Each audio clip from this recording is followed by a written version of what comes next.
the WNBA fined me. No! You got fined for episode 1? What happens when a player refuses to stay quiet, even when the league keeps handing out fines?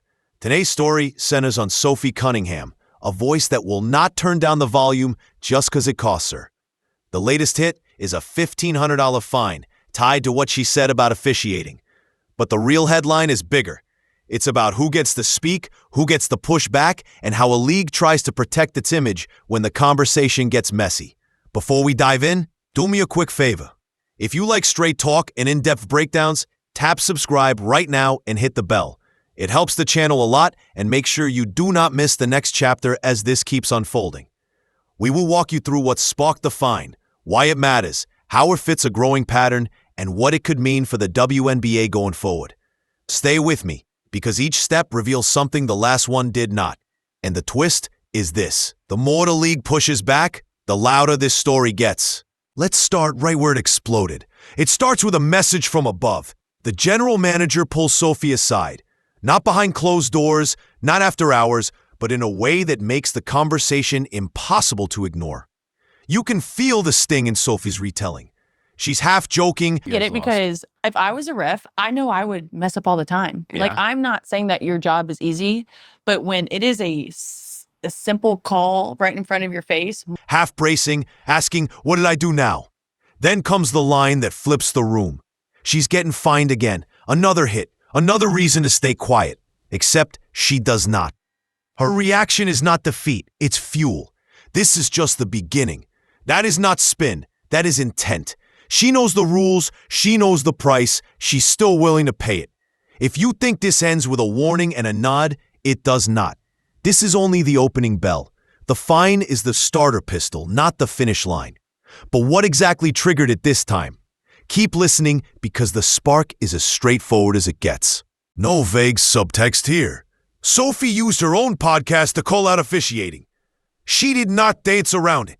She said some calls are simple. They are right in front of you. Get them right. She even conceded that refereeing is hard. That is not the point. The point is repeated misses on obvious plays. It's the pattern that grates. What made the lead flinch was not only what she said, but how clearly she said it. No filter, no corporate polish. In a media environment where hedging is normal, a straight line sounds like a shout. Fans heard it, players heard it, the league heard it. And the league acted. That is the timeline. You do not need a mystery board to see it. Still, one comment does not usually earn a spotlight. There's a I think I'm really the only one who publicly is a massive shitter on refs. Isn't this hit different?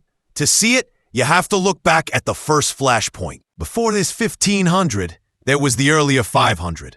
A tick-tock, a lyric, a laugh, a penalty. At the time, it looked like a one-off. An odd moment that would pass as fast as the next news cycle. Now, it reads like chapter 1. If you line up the dots, a picture appears. Sophie pushes, the league pushes back. Sophie shrugs and keeps going. That is the part that matters. The dollar amount is not the story. The principle is. She's not treating these fines like roadblocks. She treats them like tolls. You pay and you drive on. When you zoom out, the narrative takes shape. The league wants the conversation in the safe zone. Sophie is not playing safe.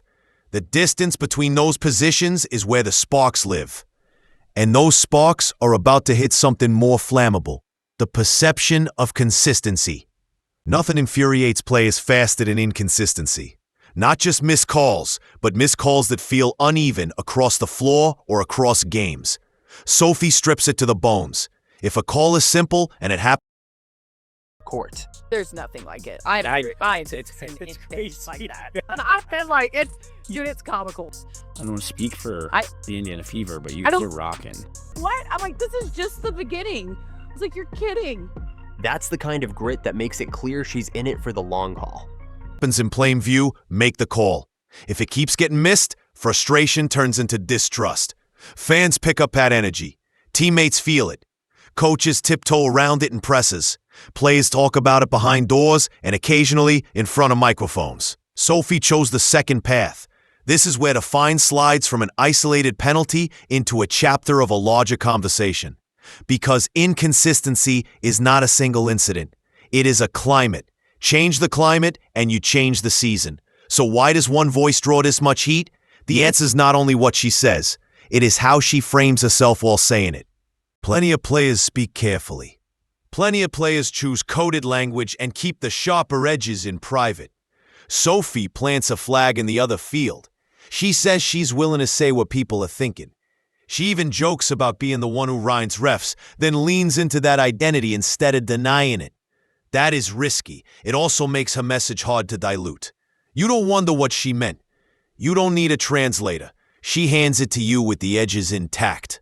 In a league that is growing, spotlight moments multiply. Every blunt sentence travels farther.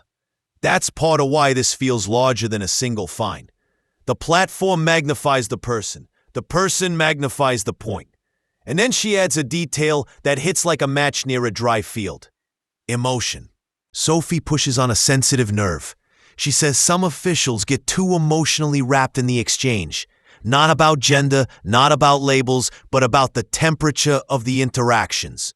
If emotions spike and linger, the conversation stops being about the rulebook and becomes about the argument itself. That is when games tilt into something no one loves.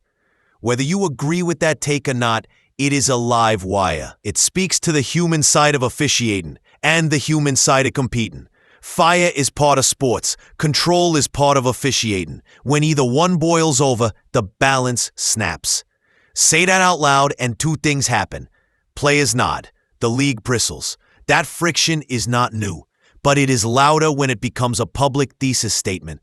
From here, the story stops being only about referees. It shifts to a deeper fight. This is the pivot point. On one side, you have players who want to talk plainly about their experience.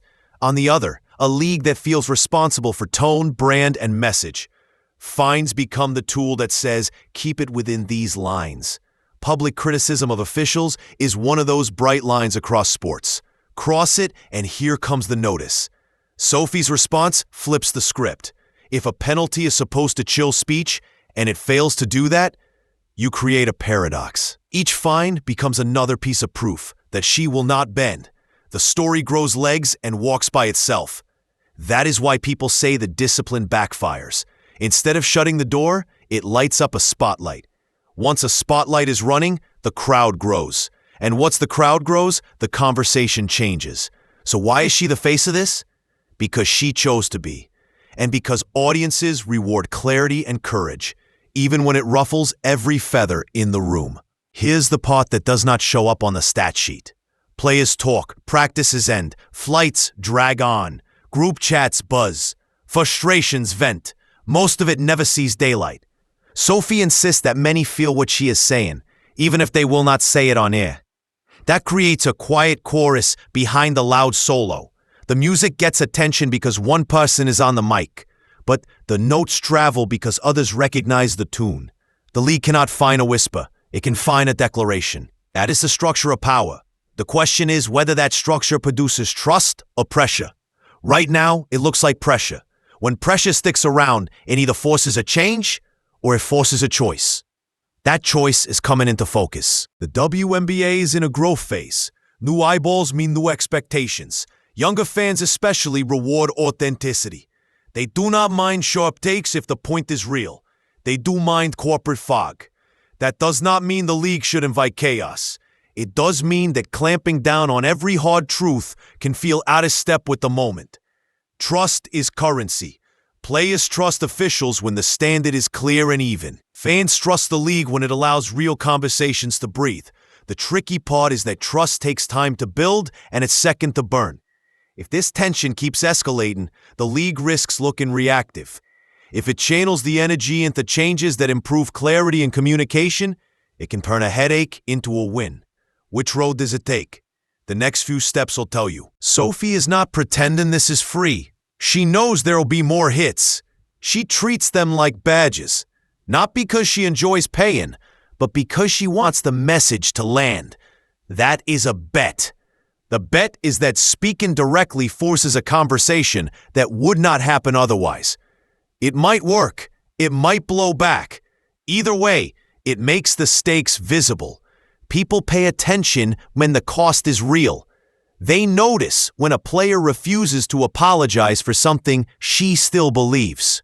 This is where leadership gets tested. Can the league absorb criticism and improve its processes while protecting its officials and its product? Can players voice real issues without torching the house? The answer will set the tone for the next stretch of seasons. Right now, the ball is in motion, and there is one more angle that matters. Strip away the headlines, and you have people doing hard jobs in a high-heat environment.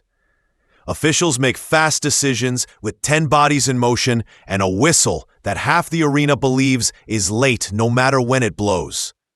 Players pour in hours and live in the margins, where one call changes momentum. Emotions are not a bug. They're a feature. Sophie's critique lands because it speaks to that human layer. Missed calls are not just statistics. They are moments that shape outcomes. When players feel that edge cutting against them too often, they push back. When officials feel attacked, they close ranks. When the league sees fires, it tries to put them out. Put all three together, and you realize the solution is not silence. It is structure, clarity, and accountability that withstands the heat. That's what every stakeholder actually wants, even if the path there is thorny. Which brings us to the final fork in the road. If the pattern holds, we'll see more of the same in the short term. More fines, more quotes, more debate. That does not mean we're stuck. Pressure often precedes reform.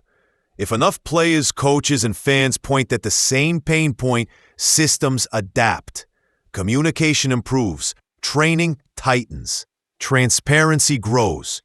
Sophie said, "This is just the beginning." That line reads like a challenge, but it can also be an invitation. An invitation to talk about the real fixes, not just the penalties. An invitation to build a standard that feels even on both sides of the whistle. The league can double down on discipline, or it can double down on listening. One path controls the message, the other builds trust. The smart move is always the one that reduces confusion, not just noise. However it plays, we will be here to break it down in plain language as it happens. At the center of this is a simple truth. Players want to be heard when the game feels uneven. Officials want respect while they do a job that most of us would struggle to handle for one quarter. A growing league wants to look professional while it scales. When those three truths collide, someone will feel ignored.